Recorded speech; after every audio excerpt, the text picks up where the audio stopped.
मात्र हिंदी के 30 प्रश्न पढ़ करके चले जाना मेरे बच्चों, आप लोगों का काम हो जाएगा। ठीक है, मात्र 30 प्रश्न, वो भी हिंदी के आज की इस वीडियो में मैं लेकर के आ गया हूँ हिंदी के 30 महत्वपूर्ण बहुविकल्पी प्रश्न। और जितने भी बच्चे क्लास 10th में हैं और 2026 में अपना हिंदी का पेपर देने वाले हैं, तो उनके लिए मेरे प्यारे बच्चों very very most important video होने वाली है। देखो आज हम लेकर के आ गए 30 वेरी वेरी मोस्ट इंपॉर्टेंट प्रश्न, क्योंकि अगर हम आपके पेपर के बारे में बात करें तो मेरे पर जो आपके पेपर में क्या होगा कि 20 प्रश्न ऑब्जेक्टिव पूछे जाएंगे। तो 20 प्रश्न ऑब्जेक्टिव पूछे जाएंगे हिंदी के, तो इसलिए हम लेकर के आ गए हिंदी के वेरी वेरी मोस्ट इंपॉर्टेंट प्रश्न, वो भी 30 बहुविकल्पी प्रश्नों को पढ़ करके चले जाना, मेरे पर जो आप लोगों का काम हो जाएगा। और मैं इस वीडियो से आप लोगों की गारंटी ले रहा हूं कि जब आप लोग बोर्ड पेपर में बैठोगे तो मेरे पर जो आप लोग एक भी प्रश्न का उत्तर नहीं छोड़ोगे, सभी के सभी प्रश्नों का उत्तर आप लोग आसानी से दे दोगे। देखो आज हम लेकर के आ गए हिंदी के 30 वेरी वेरी मोस्ट इंपॉर्टेंट बहुविकल्पी प्रश्न, मेरे पर जो 20 में 20 नंबर आएंगे और आपका एक भी नंबर नहीं छूटेगा, 100% मैं आप लोगों से कह सकता हूं। बस मेरे बच्चों सिर्फ इतना ही पढ़ करके चले जाना, और जितने बच्चे क्लास 10th में सिर्फ इतना ही पढ़ लो और आप लोगों का पूरा पूरा काम हो जाएगा, आप लोग एक भी प्रश्न नहीं छोड़ोगे। देखो सभी के सभी इंपॉर्टेंट प्रश्न मैं पहले आप लोगों को दिखा दूं कि कौन कौन से इंपॉर्टेंट प्रश्न जो आप लोगों के पेपर में आएंगे, और जैसे ही आप लोग बोर्ड में बैठोगे ना तो सीधा यही वाले प्रश्न आपको मिलेंगे, एक भी प्रश्न बाहर नहीं जाएगा, सब कुछ। देखो 30 नहीं, हम 33 प्रश्न लाए हैं, है ना, और इतने इंपॉर्टेंट प्रश्न लाए कि सीधा आपके पेपर में फंसेंगे। तो सबको नोट कर लेना कॉपी में, एक अलग से कॉपी बना लेना, सबको कॉपी में नोट करते चलना, और जो प्रश्न ना याद आता हो उसको याद कर लेना। वैसे तो इसमें बहुत से ऐसे प्रश्न होंगे जो आप लोगों को याद भी नहीं होंगे, तो सभी के सभी प्रश्नों को याद करते हुए चलना है। तो चलिए स्टार्ट करते हैं। आप लोग क्या करिए, कॉपी पेन लेकर बैठिए, मैं सभी के सभी प्रश्नों को उत्तर आप लोगों को बता रहा हूँ और सभी के सभी प्रश्नों को नोट करते चलिए। सभी के सभी इंपॉर्टेंट बहुविकल्पी प्रश्न होंगे और सभी के सभी प्रश्नों को नोट कर लीजिए, कॉपी में नोट कर लीजिए। पहला ही देखो प्रश्न लग दिया है, इंपॉर्टेंट प्रश्न है कि महादेवी वर्मा की रचना क्या है। महादेवी वर्मा की रचना क्या है, मेरे पर जो लगा लो स्टार, डबल स्टार लगा लो, very very most important question है, डबल स्टार लगा लो इस पर कि महादेवी वर्मा की रचना कौन सी है। ए ऑप्शन दिया त्रिधारा, बी ऑप्शन दिया पथ के साथी, सी ऑप्शन दिया वीणा और डी ऑप्शन दिया गुंजन। तो यहाँ पर पूछ रहा है कि महादेवी वर्मा की रचना कौन सी है, तो त्रिधारा महादेवी वर्मा की रचना नहीं है, वीणा महादेवी वर्मा की रचना नहीं है, और गुंजन ये भी महादेवी वर्मा की रचना नहीं है। तो मेरे पर जो मेरा राइट आंसर हो जाएगा पथ के साथी, इसको नोट कर लो, इसको नोट कर लीजिए, इंपॉर्टेंट सूची में डाल लो। ये वाला प्रश्न वेरी वेरी मोस्ट इंपॉर्टेंट प्रश्न है, 100% गारंटी के साथ आपके पेपर में पूछा जाएगा, मैं आप लोगों से कह सकता हूँ। अब अगला देखो प्रश्न जो मेरा नेक्स्ट है, प्रश्न नंबर 2 देखिए क्या है। प्रश्न नंबर नेक्स्ट की सुमित्रानंदन पंत की रचना कौन सी है। सुमित्रानंदन पंत की रचना कौन सी, 4 रचनाएं आप लोगों को दी गई हैं, जिसमें से एक रचना ऐसी छांटनी है जो कि सुमित्रानंदन पंत की रचना हो जाएगी। ए ऑप्शन दिया सूरसागर, बी ऑप्शन दिया उर्मिला, सी ऑप्शन दिया परिजात, डी ऑप्शन दिया ग्राम्या। अब देखो यहाँ पर बताना है कि सुमित्रानंदन पंत की रचना कौन सी है, तो मेरे पर जो लगा देना, डबल स्टार लगा लेना कि ग्राम्य, डबल स्टार लगा लो इस पर, very very most important question है और डबल स्टार वाला प्लस प्रश्न है ये वाला, क्योंकि बहुत इंपॉर्टेंट प्रश्न है, हर साल आता है ना, क्योंकि हर साल आता है, मैं इसको हर साल देखता हूँ पेपर में, आता ही आता है। चलो प्रश्न नंबर 2 का राइट आंसर हो जाएगा ऑप्शन नंबर डी को क्लिक करेंगे और फिर इसके बाद हम और आगे बढ़ जाएंगे। प्रश्न नंबर जो मेरा अगला है, प्रश्न नंबर 3 है कि साकेत जो है किस युग की रचना है। मेरे पर जो सभी प्रश्नों को नोट कर लो और एक भी प्रश्न को मत छोड़ना। देखो पहला ही प्रश्न नंबर 3 करे कि साकेत जो है किस युग की रचना हो जाएगी। ए ऑप्शन दिया भारतीय युग की रचना है, बी ऑप्शन दिया है प्रगतिवादी युग की रचना है, सी ऑप्शन दिया द्विवेदी युग की रचना है, डी ऑप्शन दिया छायावादी युग की रचना है। तो हमसे पूछा गया कि साकेत जो है मेरे पर जो किस युग की रचना हो जाएगी, तो यहाँ पर मेरे जो लगा लेना ऑप्शन नंबर जो मेरा सी ऑप्शन है, सी ऑप्शन को सही कर लेना, सी ऑप्शन हमारा पूरा सही हो जाएगा कि साकेत जो है द्विवेदी युग की रचना है, इसको भी नोट कर लो। चलो सभी के सभी प्रश्नों को नोट करते चलिए आगे। देखो बात करते हैं प्रश्न नंबर 4 के बारे में। प्रश्न नंबर 4 को देखेंगे क्या करें, प्रश्न नंबर 4 करें कि महादेवी वर्मा की रचना नहीं है। प्रश्न नंबर 4 करें कि महादेवी वर्मा की रचना नहीं है। ए ऑप्शन दिया निहार, ये भी महादेवी वर्मा की रचना हो जाएगी। बी ऑप्शन दिया सांदेगी, ये भी महादेवी वर्मा की रचना है, लेकिन युगांत जो है ये महादेवी वर्मा की रचना नहीं है ना, तो हमारा सी ऑप्शन सही हो जाएगा। दीप शिखा जो है ये भी महादेवी वर्मा की रचना है। यहाँ पर इसको ध्यान से पढ़ना है कि महादेवी वर्मा की रचना नहीं है, और नहीं है तो इसमें हमारा राइट आंसर हो जाएगा युगांत, युगांत को सही करेंगे।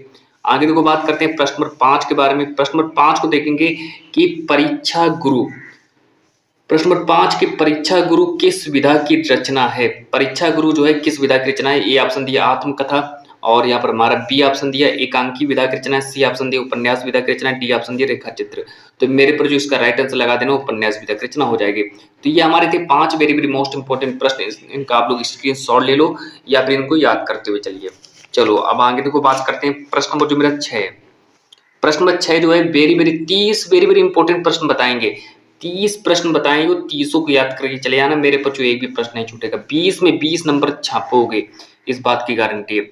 अगला देखो प्रश्न नंबर 6 कि निम्नलिखित में से कौन प्रसिद्ध यात्रा साहित्यकार है। निम्नलिखित में से कौन प्रसिद्ध यात्रा साहित्यकार है।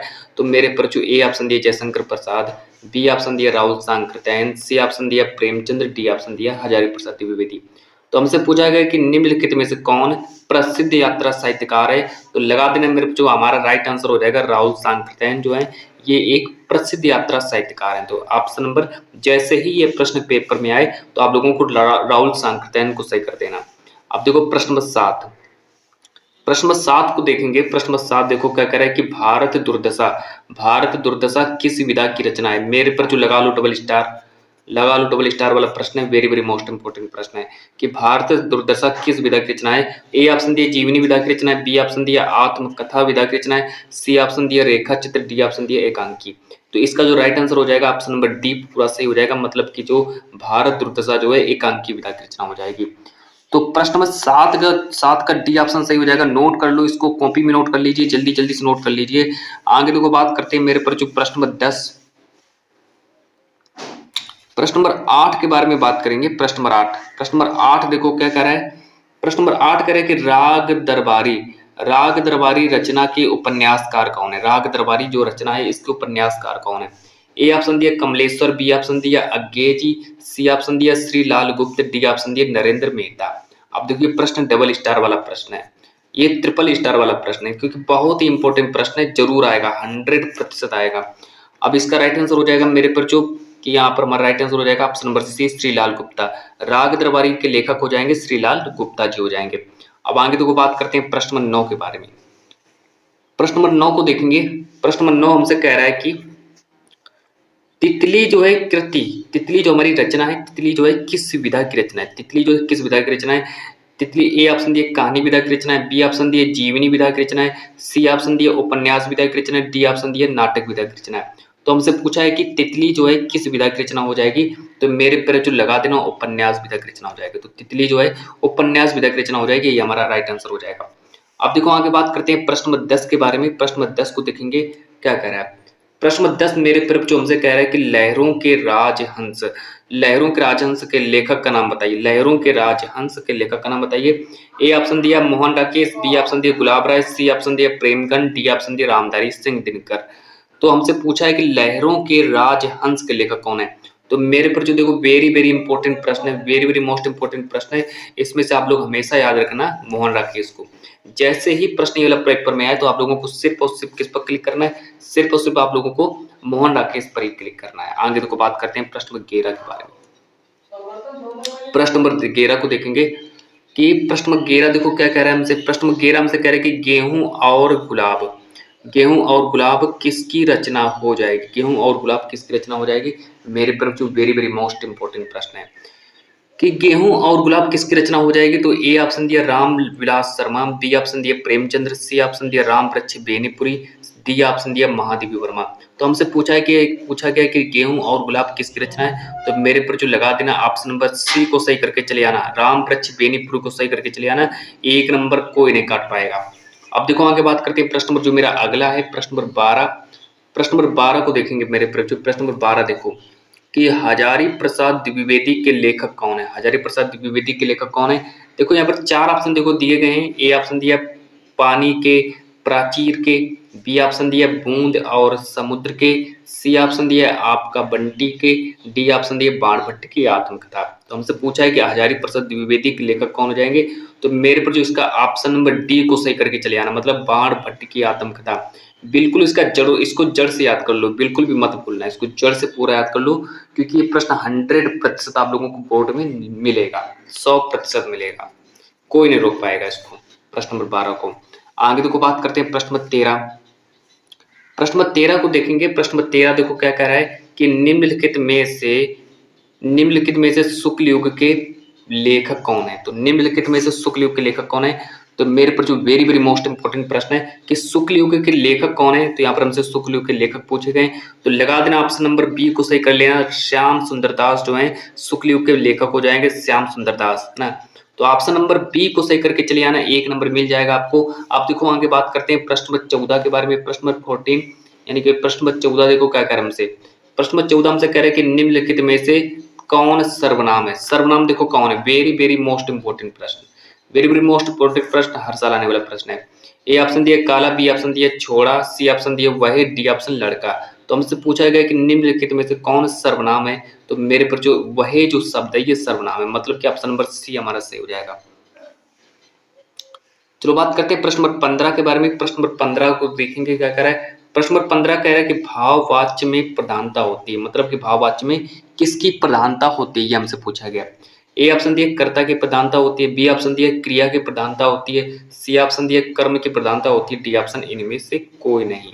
तो मेरे जो हमसे पूछा गया कि भाववाच्य में किसकी प्रधानता होती है। देखो ये जो प्रश्न है मेरे जो मैं आप लोगों के लिए छोड़ रहा हूँ, आप लोग मुझे इसका कमेंट मतलब जवाब में उत्तर दीजिए। चलिए एक प्रश्न तो आप लोगों के लिए बनता ही है, अगर मैं 30 प्रश्न आप लोगों को पढ़ा रहा हूँ तो उसमें से एक प्रश्न का उत्तर तो आप लोग दे ही सकते हैं। इतनी तो मैं आप लोगों से उम्मीद रख सकता हूँ कि एक प्रश्न का उत्तर तो आप लोग आसानी से देख सकते हो, क्योंकि जब मैं आप लोगों को 30 प्रश्न बता रहा हूँ तो प्रश्न नंबर जो हमारा 15 है इसका सभी के सभी बच्चे हमें कमेंट बॉक्स में आंसर बताएंगे, सभी के सभी कमेंट को भर देना आप ऑप्शनों से। चलो आगे देखो, आप बात करते हैं प्रश्न नंबर 16 को। प्रश्न 16 हमसे कह रहे हैं कि अपार शब्द में प्रयुक्त उपसर्ग बताइए। अपार शब्द में कौन सा उपसर्ग हो जाएगा? तो ए ऑप्शन दिया आ उपसर्ग हो जाएगा, बी ऑप्शन दिया छोटा आ, सी ऑप्शन दिया अन, डी ऑप्शन दिया उप। तो अपार शब्द में देखो आगे आ लगा है तो हमारा आ ऑप्शन सही हो जाएगा, मतलब कि बी ऑप्शन हमारा पूरा सही हो जाएगा कि अपार शब्द में कौन सा उपसर्ग है। तो अपार शब्द में मेरे पर जो आ उपसर्ग हो जाएगा ये वाला। अब देखो आगे बात करते हैं प्रश्न नंबर 17 के बारे में। प्रश्न नंबर 17 को देखेंगे। प्रश्न नंबर 17 हमसे कह रहा है कि सुदर्शन शब्द में उपसर्ग बताइए। जो सुदर्शन शब्द जो है, सुदर्शन शब्द में कौन सा उपसर्ग हो जाएगा? मेरे पर जो देखो ए ऑप्शन दिया निर उपसर्ग हो जाएगा, बी ऑप्शन दिया ना उपसर्ग हो जाएगा, सी ऑप्शन दिया सो उपसर्ग हो जाएगा, डी ऑप्शन दिया आ उपसर्ग हो जाएगा। तो हमसे पूछा है कि सुदर्शन में कौन सा उपसर्ग होगा। तो देखो सुदर्शन ने आगे क्या, सुदर्शन में आगे सु लगा है, तो सु ये देखो यहाँ पे लिखा सु, तो हमारा ये सी ऑप्शन से हो जाएगा। अब देखो आगे बात करते हैं प्रश्न नंबर 18 के बारे में। प्रश्न नंबर 18 हमसे कह रहा है कि सप्तऋषि का समास विग्रह क्या होता है? सप्तऋषि का समास विग्रह बताइए क्या होता है। ए ऑप्शन दिया ऋषियों का समाहार, बी ऑप्शन दिया है 7 ऋषियों का समूह, सी ऑप्शन दिया 7 सिंधुओं का समूह, डी ऑप्शन दिया इनमें से कोई नहीं। तो मेरे पर जो हमसे पूछा गया कि सप्तऋषि का समास विग्रह क्या होता है, तो लगा देना 7 ऋषियों का समूह, इसको सही करके चले आना। ऑप्शन नंबर बी को सही कर देना, 7 ऋषियों का समूह आप लोगों का सही हो जाएगा। आप देखो आगे प्रश्न जो है समास से 2 प्रश्न पूछे गए, समास से 3 प्रश्न पूछे गए, 3 से 4 प्रश्न समास से ही पूछे गए। अब प्रश्न नंबर 19 के बारे में बात करते हैं कि चतुर्वर्ण में समास क्या होता है। चतुर्वर्ण में कौन सा समास होता है? ए ऑप्शन दिए द्वंद्व समास होता है, बी ऑप्शन दिए कर्मधारय समास होता है, सी ऑप्शन दिए बहुव्रीहि समास होता है, डी ऑप्शन दिए द्विगु समास होता है। तो हमसे पूछा है कि चतुर्वर्ण में कौन सा समास होता है, तो मेरे पर जो आंख मीच करके आप लोग द्विगु समास को सही करके चले आना, 1 नंबर मिल जाएगा। मतलब कि चतुर्वर्ण में हमेशा द्विगु समास ही होता है। अब देखो बात करते हैं प्रश्न नंबर 20 के बारे में। प्रश्न नंबर 20 देखो क्या कह रहा है। प्रश्न नंबर 20 हमसे कह रहा है, मेरे पर जो प्रश्न नंबर 20 कह रहा है कि सुख दुख में समास बताइए। सुख दुख में कौन सा समास हो जाएगा? ए ऑप्शन दिए द्विगु समास हो जाएगा, बी ऑप्शन दिए कर्मधारय समास हो जाएगा, सी ऑप्शन दिए अव्ययभाव समास हो जाएगा, डी ऑप्शन दिए द्वंद्व समास हो जाएगा। तो हमसे सुख और दुख में समास पूछा है, तो सुख और दुख में मेरे पर द्वंद्व समास हो जाएगा। अब देखो आगे बात करते हैं प्रश्न नंबर 21, प्रश्न नंबर 21 के बारे में कि पंचवटी में कौन सा समास है। पंचवटी में कौन सा समास है, ये प्रश्न नंबर हमारा 21 होने वाला है कि पंचवटी में कौन सा समास है। तो ए ऑप्शन दिया है कर्मधारय समास, बी ऑप्शन दिया द्विगु समास, सी ऑप्शन दिया द्वंद्व समास, डी ऑप्शन दिया तत्पुरुष समास। तो हमसे पूछा गया पंचवटी में कौन सा समास हो जाएगा, तो मेरे पर जो लगा लेना आंख मीच करके द्विगु समास को सही करके चले आना, 1 नंबर मिल जाएगा, पूरा का पूरा 1 नंबर मिलेगा आप लोगों को। अब देखो आगे बात करते हैं मेरे पर जो प्रश्न नंबर मेरा जो 22, प्रश्न नंबर 22 देखो क्या कह रहा है। प्रश्न नंबर 22 कह रहा है कि अच्छे शब्द का तद्भव शब्द बताइए। अच्छे शब्द का तद्भव शब्द क्या हो जाएगा? ए ऑप्शन दिया आंख, बी ऑप्शन दिया कान, सी ऑप्शन दिया भौं, डी ऑप्शन दांत। तो हमसे पूछा गया कि अच्छे शब्द का तद्भव शब्द क्या बताइए। वेरी वेरी मोस्ट इंपॉर्टेंट प्रश्न है। तो अच्छी शब्द का तद्भव रूप हो जाएगा आँख, हमारा सही हो जाएगा। मतलब ऑप्शन नंबर ए हमारा सही हो जाएगा, नोट कर लो इसको। अब चलो आगे बात करते हैं प्रश्न नंबर 23 के बारे में। प्रश्न नंबर 23 को देखेंगे कि तालाब शब्द का तत्सम रूप शब्द क्या होता है। जो तालाब जो होता है उसका तत्सम रूप क्या होता है, ये हमसे पूछा गया है। तालाब शब्द का तत्सम रूप क्या होता है? तो ए ऑप्शन दिया समुद्र, बी ऑप्शन दिया झील, सी ऑप्शन दिया तड़ाग, डी ऑप्शन दिया महासागर। तो मेरे पर जो हमसे पूछा गया तालाब शब्द का जो यहाँ पर तत्सम रूप क्या होता है, तो लगा देना ऑप्शन नंबर सी को सही करके चले आना, मेरे पर जो 1 नंबर फिर से मिल जाएगा। फिर इसके बाद हम बात करते हैं प्रश्न नंबर 24 के बारे में, यानी कि प्रश्न नंबर 24। प्रश्न नंबर 24 को देखेंगे कि पुहुप शब्द का तत्सम रूप क्या होगा। पुहुप शब्द का तत्सम रूप क्या होगा? ए ऑप्शन दिए पुत्र, बी ऑप्शन दिए पुष्प, सी ऑप्शन दिए भक्त, डी ऑप्शन दिए वात, है ना। तो प्रश्न नंबर 24 का हमारा राइट आंसर हो जाएगा पुष्प को सही करके चले आना, पुष्प को सही कर लेना, 1 नंबर मिल जाएगा। अब देखो आगे बात करते हैं प्रश्न नंबर 25 यानी कि प्रश्न नंबर 25 के बारे में बात करते हैं कि प्रश्न नंबर 25 देखो क्या कह रहा है। प्रश्न नंबर 25 कह रहा है कि निम्नलिखित में से अग्नि, देखो प्रश्न निम्नलिखित में से अग्नि का पर्यायवाची शब्द नहीं है। तो ये हमारा प्रश्न नंबर 25 है कि निम्नलिखित में से कौन सा अग्नि का पर्यायवाची शब्द नहीं है। तो ए ऑप्शन दिया अनल, बी ऑप्शन दिया पावक, सी ऑप्शन दिया अनिल, डी ऑप्शन दिया ज्वालस। तो हमसे पूछा है कि अग्नि का पर्यायवाची शब्द नहीं है, तो मेरे पर जो आंख मीच करके अनिल को सही कर लेना, 1 नंबर मिल जाएगा। अब चलो आगे बात करते हैं प्रश्न नंबर 26 है। प्रश्न नंबर 26 के बारे में बात करते हैं। प्रश्न नंबर 26 को देखेंगे कि नौका शब्द का सही पर्यायवाची शब्द क्या होता है। नौका शब्द का सही पर्यायवाची शब्द क्या होता है? ए ऑप्शन दिया सरवरी, बी ऑप्शन दिया तटनी, सी ऑप्शन दिया तरी, डी ऑप्शन द्विता। तो हमसे पूछा है कि नौका शब्द का सही पर्यायवाची शब्द क्या हो जाएगा। तो मेरे पर जो बस आप लोग क्या करना, तरी को सही कर लेना, तरी को सही करके चले आना, 1 नंबर मिल जाएगा, है ना। तो प्रश्न नंबर जो हमारा 26 है, प्रश्न नंबर 26 का तरी सही हो जाएगा।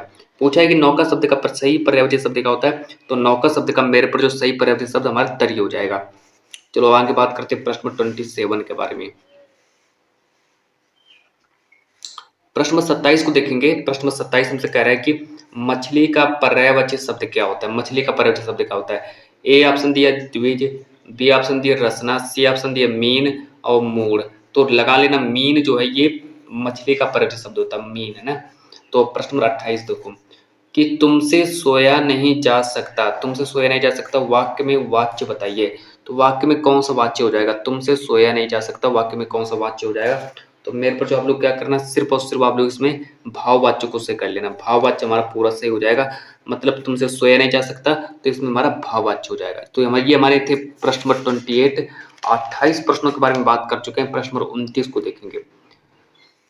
प्रश्न नंबर 29 के बारे में हम बात करने वाले हैं। प्रश्न नंबर 29 को देखेंगे कि बीमारी के कारण उससे उठा नहीं जा सकता, बीमारी के कारण उससे उठा नहीं जा सकता, वाक्य में प्रयुक्त वाच्य बताइए, है ना।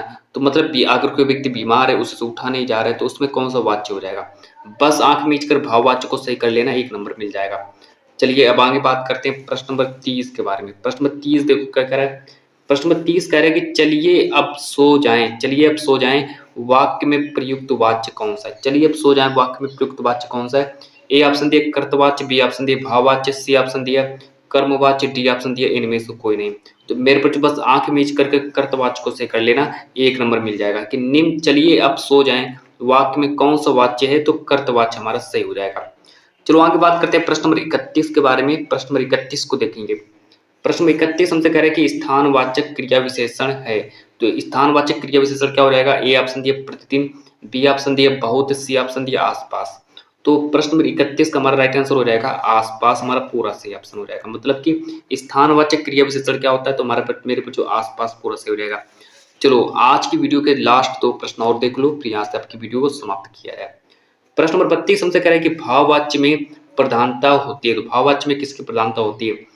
ए ऑप्शन दिया कर्ता की प्रधानता होती है, बी ऑप्शन दिया क्रिया की प्रधानता होती है, सी ऑप्शन दिया कर्म की प्रधानता होती है, डी ऑप्शन दिया इनमें से कोई नहीं। तो मेरे पर जो बस क्रिया की प्रधानता होती है। तो भाववाच्य में किसकी प्रधानता होती है? तो भाववाच्य में क्रिया की प्रधानता होती है। और आज की वीडियो का लास्ट प्रश्न देख लो और यहाँ से पूरा का पूरा 20 नंबर आपका पक्का हो जाएगा।